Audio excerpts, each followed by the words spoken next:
Welcome to the Do This for Life podcast with OEV of Be Truly Faithful. Listen, I will be in your ear every Wednesday, encouraging ladies to do love, relationships, family, nation building, and good sex for life. Yes, this is where you get to do this for life, y'all. Woo! Yeah, so let's get into today's podcast. What's up, everyone? What's up? Thank you again for tuning in. Does that kind of rhyme? Thank you again for tuning in. Okay, sort of, kind of. All right, so anyway, thank you all for being here. And the question of the day is, should wives depend on their husbands for money? Should women depend on their men for money? Should we as women be depending on our significant others for money? We go into these relationships long term, and we go into these marriages and covenant. Should we be depending on them for money? And when I ask that question, let me even rephrase it. Should we as women, as wives, depend solely on our husbands for money? Should we be stay-at-home wives and stay-at-home moms and allow them to be the breadwinners? Should we be doing this? And this is the question I want to answer for us today. So y'all make sure that y'all stick with me as I make my case and my point. So listen, because you will appreciate it towards the end. All right. So anyway, around May 2017, I believe I wrote a post on Facebook bringing this subject to light. And so for those who will get this podcast via email, I will include the link to that story. But anyway, in this story that I shared on Facebook, I was sharing my own experience of depending on my husband for income. Now, I'm going to read that story soon, but first, let me just share what brought this subject on. For years now, I've been counseling women, and one thing I've noticed is how much we as women depend on our men for income. Whether we work outside of the home or not, we literally need our husband's income to make it, whether it's for a one-income household or not. And while there's nothing inherently wrong with this, I think we as women today are trying to live our lives like many of the women in the Bible, which actually could be more harming to us than helpful to us. Stick with me now and allow me to break this down. Women in the Bible lived more stable lives than many of us do today. And why is that? Okay, well, in Jewish culture of the Bible, out of wedlock births were not the norm. Monogamy was actually not the norm. Marrying just because we love each other was not the norm either. Marriage was actually like a family business where the oldest daughter had to be married off first, and a dowry or a bride price must accompany that daughter, whether they were of the elite of the Bible or not, meaning whether they were of the richest of the Bible or not. This was tradition and this was culture. Also, women had to be virgins to even get the highest bride price, or they would have to be given away at a much lower rate. And this bride price went to the fathers, okay? It went to the family, in other words. It didn't go to the wife or the woman who was about to be a wife.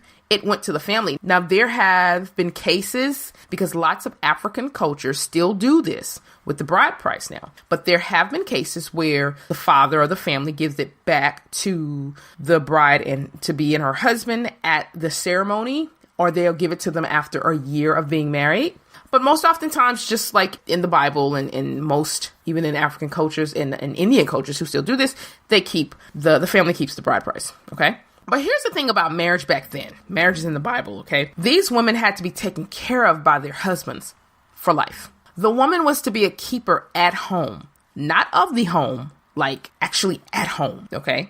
That was her part in building the nation, okay? The woman was the keeper at home. That's why when you look at the older translations of the Bible, not the newer ones, they actually said keeper at home. And that didn't necessarily mean she could never leave the house and make income outside the house. It just means that she could not go out into the field like Ruth did as a single woman. She couldn't really go out to the field and work for someone else. That was kind of looked down upon for married women. What they could do was they could find something to do near the home, or they can do like the Proverbs 31 woman did, but they're supposed to be keeping that home. And most women in the Bible also had help. All right. So remember that. All right. Now, Proverbs 14:1, part A of that verse says, "Every wise woman buildeth her house." How many times have we heard this, right? We hear this a lot, especially in different cultures. We hear it a lot. It's actually used against women a lot. If a woman speaks out, if she's a wife and she is being abused, in some cultures, if she's being abused, this is the verse that is used against her. Because the next part of that says, and a foolish woman plucketh it down with her hands. Now it says hands, but for some reason we don't talk about hands, or we'll start to say that hands means something else. So it's actually used against women a lot. It's used to throw shade. It's used to put women down like, hey, you got to build your house. And don't pluck it down. Don't pluck it down by getting a divorce. Don't pluck it down by leaving this man, even though he may be abusive. Don't pluck it down. That's how it's oftentimes used. But I want to focus on just part A of the verse, because actually the word buildeth here has several meanings with regards to context, that is. And did you know one of them is to obtain children? So in all of this, y'all follow me now. Every wise woman buildeth her house. This means in this context now, it's saying every wise woman obtaineth children. Yes, because in biblical times, a woman, part of her nation building duties was to give her husband children, especially sons, but to give him children. This is how nations were built. And actually, they're still being built this way, as children are what? They're a heritage, right? Yeah. Okay, so keep following now. So if a woman in the Bible is to keep the home and have the children, how was she to be taken care of? Her husband. Yet at the same time, this is where the Proverb 31 woman comes in. Now, although we do take the Proverbs 31 woman out of context a lot, here it actually works because the Proverb 31 woman was said to consider a field and buy it. But with whose money, right? Well, it could be said that it was her husband's money, since in those days and times, men were to take care of their wives and their concubines, y'all. And also, being a keeper at home, wives can also be entrusted to handling the finances for the home, right? Now, on the other hand, it actually could have been her money, right? How so? Well, in Proverbs 31 and 24, it actually says she makes belted linen garments and sashes to sell to the merchants. So if she's selling, that means someone's buying. And this is how she's not only able to help in taking care of her household, but also help in taking care of herself. Now, please remember, again, Proverbs 31 woman, just like many wives in the Bible, had help. So what's my point in all of this? Why am I sharing all of this? Why I had to go all the way back to the Bible and make that example? My point is, even if we have a good man who provides for us financially, we are still to help in providing not only for our homes, but for ourselves. Now, we should know that providing does not only mean financial here, okay? Because provide means to make available for use. In other words, to supply, to give, to issue, to furnish. So when you look at the Proverbs 31 woman, she furnished her household with linens and things like that, right? She made sure they were good when winter was upon them. That's why she could laugh. She could laugh at winter coming because she was prepared, because she had already furnished her household. It also means dispense and yield, impart. We're all supposed to be providing for our homes, whether male or female. But another definition that I really like of provide means make adequate preparation for. That's what the Proverbs 31 woman did. And that's what we are to do as women for our homes. So now that I've shared all of that, the question still remains. So we got all these women talking about Proverbs 31, and I'm going to talk more about Proverbs 31 in the future. But right now, I want you to remember what I said about make adequate preparation for. Because my question is, so why is it so many women are depending more on a man for finances as they do? And this is what I mean about women today trying to live their lives like women of the Bible, and that it's doing more harm than good. It doesn't mean don't take some things from the Bible and do, but actually too many women are holding the standards of their lives today to that of the lives of the women yesterday in the Bible. And you really can't do that. And I'm going to show you why. When I said I had a story from May 2017, I'm going to read that in just a second. But in that story, I believed that I was to marry, work only if I had to, and then once the children start coming in, I was to keep the home, which meant being a stay-at-home mom, being a stay-at-home wife, and depend solely on my husband's income to take care of us. I just needed to handle the money wisely, all the money that came in, which actually most times I did, okay? That's what I was supposed to do. I was supposed to take his money and make sure everything is taken care of. And I still do that to this day. But that was the thing, is that we were a one-income home for the majority of my marriage up until I wrote about this story. And let me just read it to you. And again, like I said before, those with the email will receive the link for the story. And I'm just going to I'm going to read the most important parts, but to read the story in its entirety, you need to be on my mailing list, and you can easily go sign up for that at workwithoev.com and get on the mailing list. Okay, y'all been inboxing, emailing, and texting wondering where OEV been. I miss and love y'all. Let me update you. Since 2006, after the birth of our first child, I've been a stay-at-home mom. As our one child increased to 5, I continued to homeschool and rear my children the way of our beliefs. But there is one thing I lacked. One thing I did not do well in, and that is take care of my personal business, as in my income and credit. I literally depended on my husband not only for income, but for obtaining things we would need on credit, and that was a big mistake. In 2014, I upgraded from being a stay-at-home mom to a work-at-home mom. I started taking my writings from Facebook and began sharing them with the world in book form. I had always been a writer, but social media allotted me the ability to find out who my audience was and who wanted to read more of what I wrote. So in 2015, I began to make some income for myself in my own name. That felt really good. Though I would never say I was in my husband's shadow financially, I guess I was.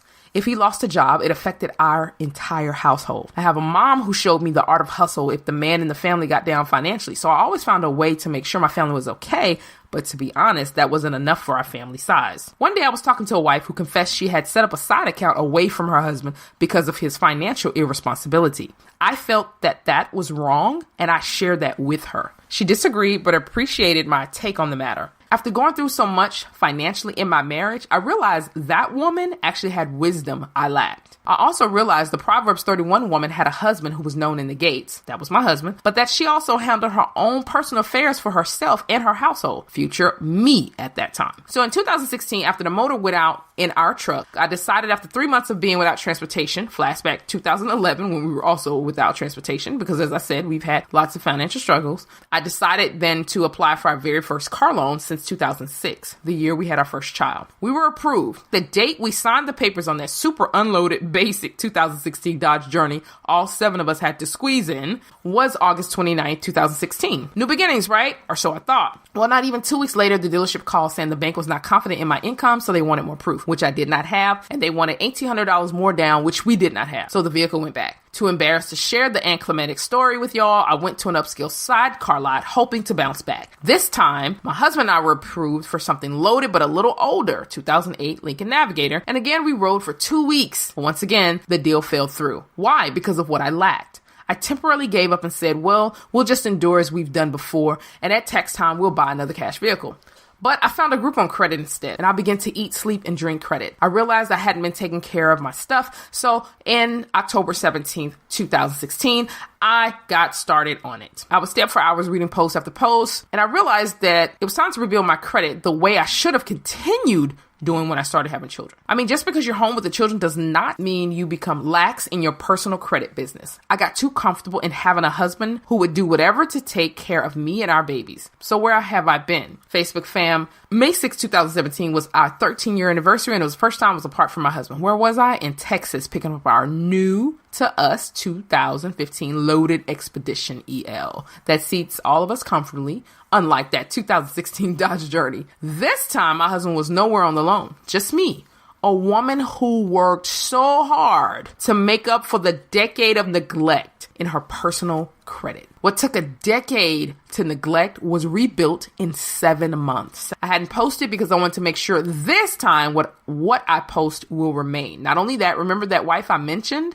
I called her up a few months back and apologized because I was actually wrong. We love our husbands, but they are human. If they fall in an area, we as wives and mothers had better have whatever we need to make sure our households stay intact. In these 7 months, not only have I obtained several bank accounts separate from my husband and one with him, but I have built up enough credit to where if he ever loses income again, we will not be hurt, nor will I flinch. I have more income now and several lines of credit in excellent standing where if I need them, they can take care of my entire household for 6+ months. And I'm still working to increase that to 12 months and then some. I'm not bragging because what I neglected to do while having 5 children is deplorable. You don't bring 5 children into this world and leave everything up to the man or chance to provide financially. So I'm not bragging. What I'm doing is sharing in such a way that no other woman who stays home with children or even who works outside of the home will ever depend solely on the man to take care of everything financially. I don't care how awesome the husband is.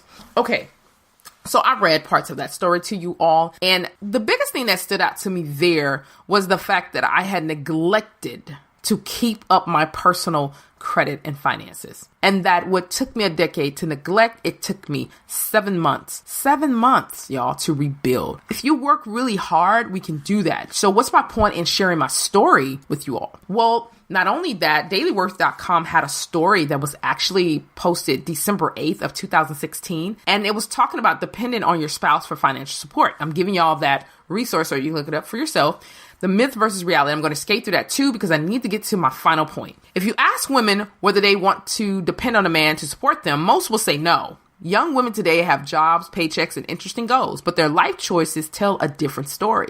While interviewing recent college students for my next book, I was struck by how similar the woman's decision were. They earned their diplomas and then found jobs in their fields that sounded creative and enjoyable, if not particularly well paid. And yet a disturbing pattern quickly emerged. A year after graduating from Tulane, one woman was working in public relations, as were most of her college girlfriends, all of whom earned around $30,000 a year. But their boyfriends, who graduated the same year from the same college, went into finance and were already making more than $150,000 a year. The women didn't seem distressed by that pay gap, but they had no real explanation for why they weren't concerned. When the truth emerged during in-depth interviews, they had a hard time admitting it, even to themselves. Now check this out, y'all. Really, really pay attention here. The reality was inescapable. Whether consciously or subconsciously, these women simply assumed they wouldn't be fully responsible for their standard of living. Did y'all hear that? That's how a lot of us are. We're thinking like we're the women in the Bible, or we're the women in the olden days, if you will, where men are going to take care of us because they're supposed to provide. Remember?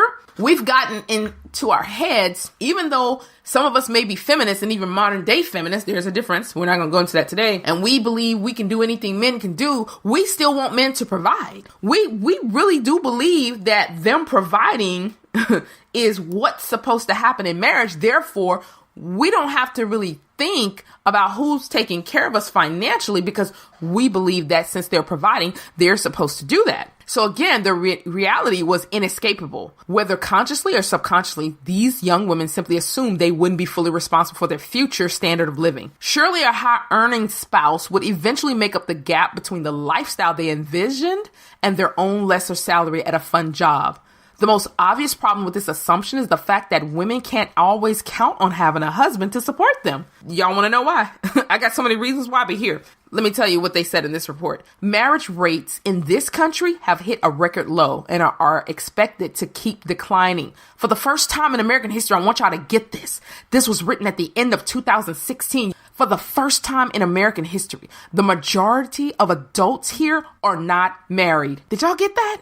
The majority of adults are not married. One study reported that a quarter of all millennials are likely to skip marriage entirely. This study was done on time.com. As a result, women are increasingly on their own, a trend exacerbated by the prevalence of divorce, lengthening lifespans, and greater longevity among women than men. Women tend to outlive men. So we're being left here with what? Even in the Bible, if you know, while we're talking about the Bible and the stories of the Bible, do you know there's a story in, I believe it's 1st or 2nd Kings, where a woman was left with the prophet Elisha. It was either Elijah or Elisha. I always get the two mixed up. But she was like, my husband is, he's dead and he left me with debt and all I have is my 2 sons and they're coming to get my 2 sons so they can be in slavery to work to pay off the debt. And this is in the Bible. So it happens. Remember, in the Bible, there were elites, when it comes to finances, they had money and there were those who didn't have money. And he probably was making money and taking care of them while he was alive. But once he died,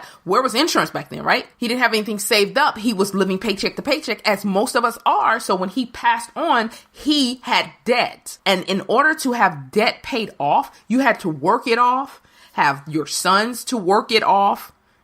It's almost like passing down generational debt. So let's get on with it. So anyway, I was sharing that story with y'all to show that even then that happened. It's not new. Those things actually happen to this day.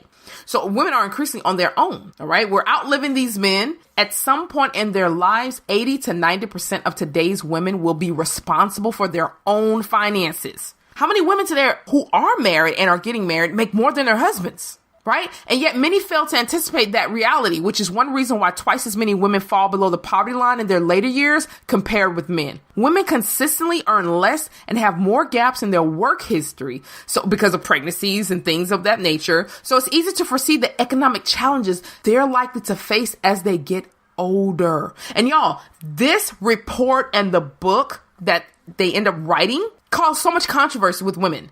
People were arguing back and forth about this book. Now listen to this. As a growing percentage of women dropped out of the workforce to become stay-at-home moms, the media glorified their decisions as happy lifestyle choices that resolve the stress of juggling work and family. But unfortunately, the press coverage of this trend failed to report how damaging its consequences were likely to be.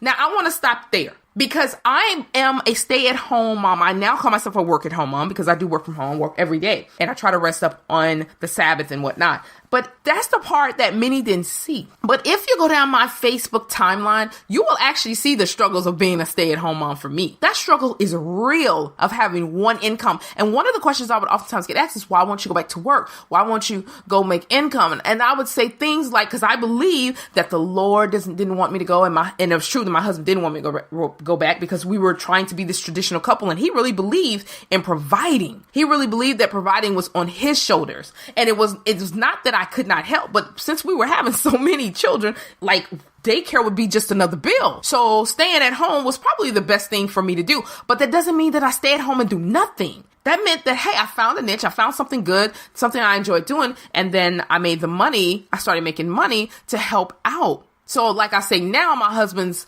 income pays the bills and mine's pays the thrills. That's a little joke that I say, y'all, but basically I'm making a point. Everywhere in the world that there's jobs and whatnot, overall, Black women in general, but Black women make less than everybody else. We make less. So if we're going into these long-term relationships and these marriages and our husbands make the most money, then we need to be putting money back to make sure we're going to be good. We need to have something separate from our husbands. We need to have our credit together.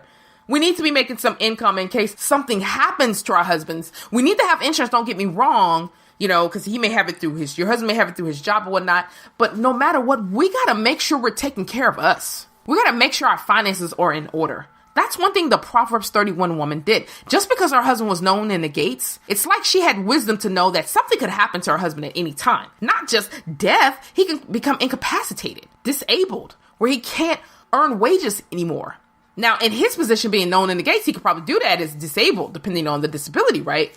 But in this day and time, let's be more realistic. The reason why we can't always take these Bible stories and make them our own and apply them to our lives is because that culture was centered around men building nations with their wives, okay? And they had to take care of all of them. These men lived in fields and homes that were made on fields, goodly houses, as the Bible said, and they had crops and they had animals. The average family today does not even have a home garden. Now, I do know some people have that, and we even did some gardening ourselves not too long ago, but there's a lot to keep up with. But these people were building a nation. They had help. They were part of being sister wives. There was also concubines that was helping. These ladies got together and was raising all the children that they were having with these men. And the men would go out there and till the land, till the field, hunt, fight, whatever to bring back. And it was increased among his women, his family, his children. Those men got out there together and did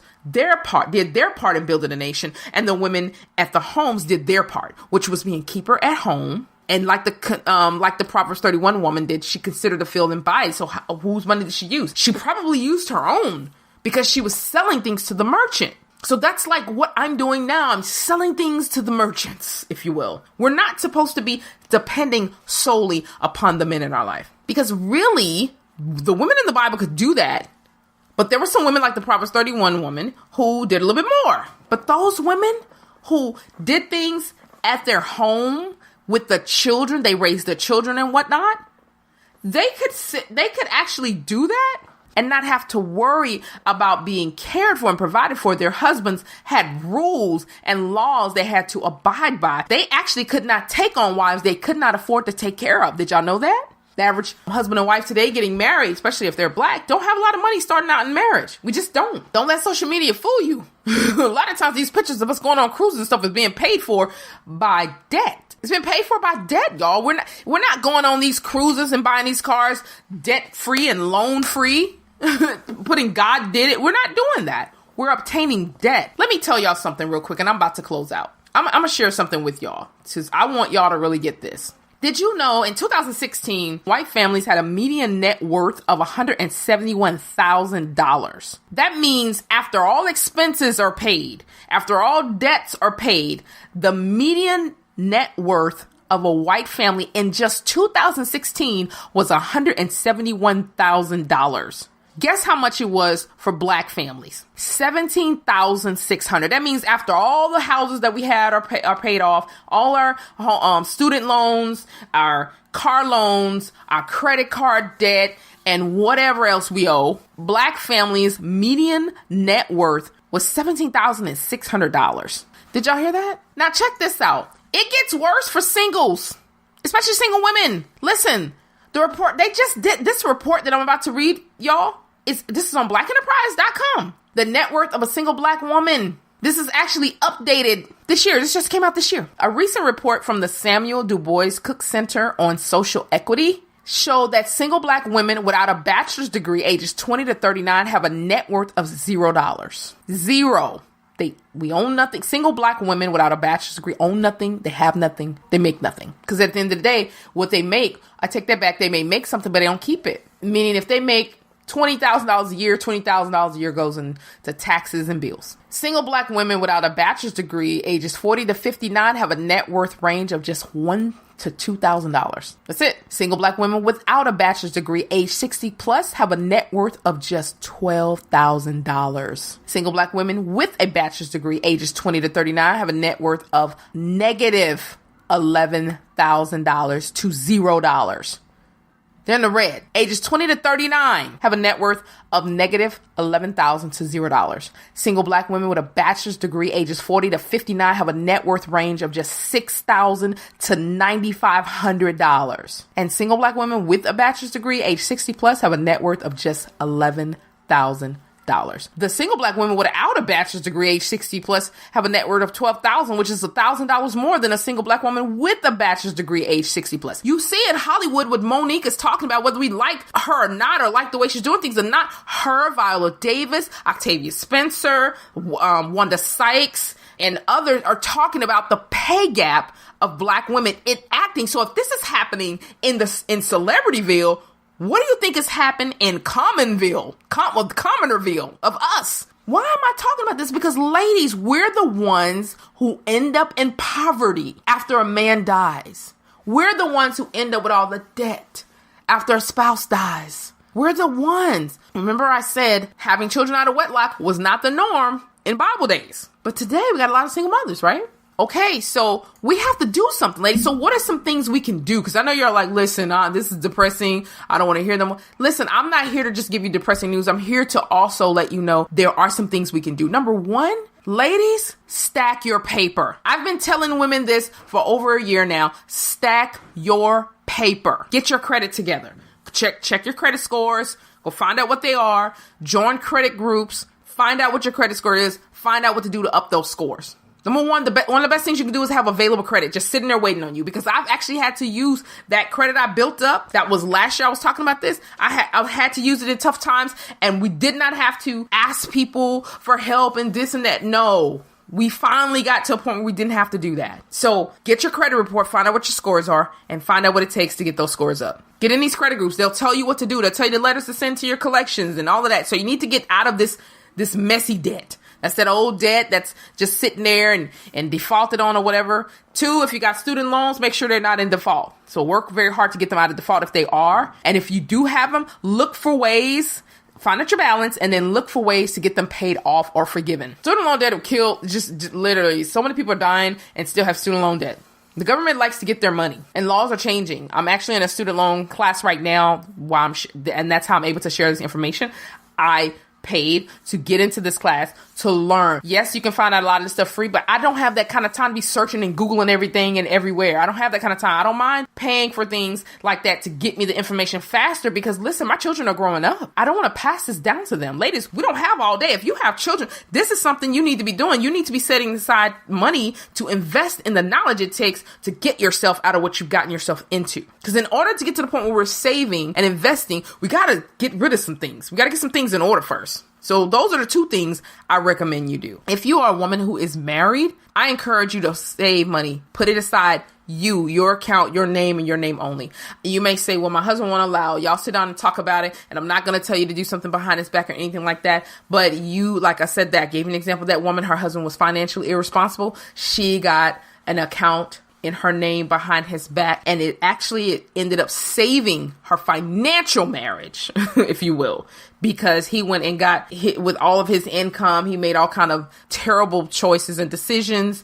And had it not been for what she had been putting aside for a rainy day, they would have lost their home. Okay. They would have lost their home. She had also built up her credit as well and had available credit to help take care of things in case her paychecks didn't do it. So I beg you to stack your paper, ladies. Do not depend 100% and solely on a man for finances. I know some of you may say, well, I'm of a different culture. So here I'm keeper at home. I don't make any money. My husband has to give me money. I said I'm not inherently against that at the very beginning of the podcast. What I am saying is find ways to stack paper, find ways to have some type of income coming in, something for you to have, not just for rainy day, but if something happens to your husband, if something happens where he's not able to work, remember our earning ability is an asset. Please hear me when I say this. I had an insurance license for years. First thing we were taught, Insurance 101, is your earning ability is an asset. You are an asset if you can earn for your family, for yourself.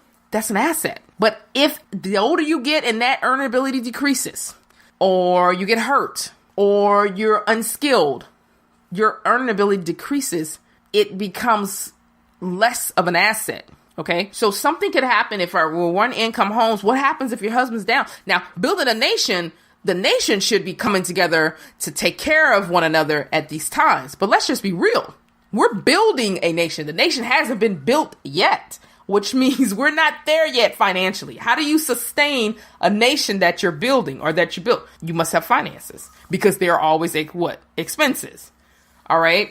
So you got to find some way to have something, have some kind of income, or even if you're allowed to be over the income, I say allowed because it's just how it is in some marriages, take some of the money and put it aside for you and your children. Not saying it can't be for your husband either. I'm just saying he makes the money. Make sure you're putting something aside. Take some of this money and invest in something that you can make money in if possible. I know of women who start businesses in some of the most impoverished countries. So I'm telling you, there are ways to increase your earning ability. So ladies, you got to stack your paper, get your credit together. Those are just a few things that I encourage you all to do. These are some things I've definitely done and are still doing today. And I want you ladies to be great. Please don't depend 100% solely on your husbands financially. Please don't do that. It was one of the biggest mistakes I ever did. I know some people will probably say, well, everybody's story is not yours. You're correct. Everybody's story is not mine. Some of your husbands and I know some families like this. I know some families where the husband makes an amazing amount of money and the wife is a stay-at-home wife and mom, and she has things saved up and they're good. So I'm just letting you all know there's something that we can do. We can educate ourselves on finances. We can educate ourselves on saving. Y'all don't know how many classes that I have taken on saving and investing and getting out of debt and credit, how to get your credit score higher, because that's very important. I started doing that within the last 2 to 3 years. How to make money on the side, how to make money from home, all of those things. What can I do? And so that's why I love to writing books, getting paid to do that. I want to make sure we have 5 children. I can't play around. I can't just depend on my husband to take care of 5 children. Even if I only had 1, it was still deplorable for me to wait this long and getting myself together financially when I could have been an asset to my family all this time. Now, I'm not saying that I was not an asset because I'm staying home raising the children. That's one of my roles in building a nation. And obtaining children, biblically, I'm doing that. I've done it. But I should still take care of my business. This is where we need to be like the Proverbs 31 woman. We need to be in a position to consider it, feel, and buy it. So I hope this has been encouraging to you. Sometimes we think that encouragement is only when we say something good to each other, but encouragement is actually when we tell the truth to one another. We're telling the truth to get us on the right track. We may have to chastise. We may have to share some things about ourselves that's not becoming, and share where we missed it at, so we can get to better. That's all a part of encouragement. That is encouragement. Okay? So I don't want any lady to feel down, and if she does, I want her to feel down enough to be encouraged, okay, to get up and do something about her situation. We've been depending on men for finances for way too long. And it's nothing wrong with depending on a man. I depend on my husband for income. I depend on him. I'm interdependent. All of those things. But I also stack my paper. Y'all see what I'm saying? So if you're a one income household like mine, I love what Susie Orman says, live as though you only have half of that money. If you're two incomes, live as though you only have one. That way you can be putting aside money, not just for rainy days, but for the future. We can do this, y'all. This wasn't meant to be some kind of financial podcast, but this was meant to be encouragement to you to get up and make sure that you're stacking your paper, even though you have a man who provides. All right? Awesome. So we're done with another podcast. I love it, y'all. I love it. I love when y'all show up like that. My last podcast has really been getting me a lot of emails, and I appreciate that. Thank you all so much for tuning in, and thank you for sharing it. It's you just beat the record for the previous one shared, so I definitely appreciate that. So again, thank you for tuning in and sharing my podcast. Thanks to Ben Sound for the music. I appreciate this so much.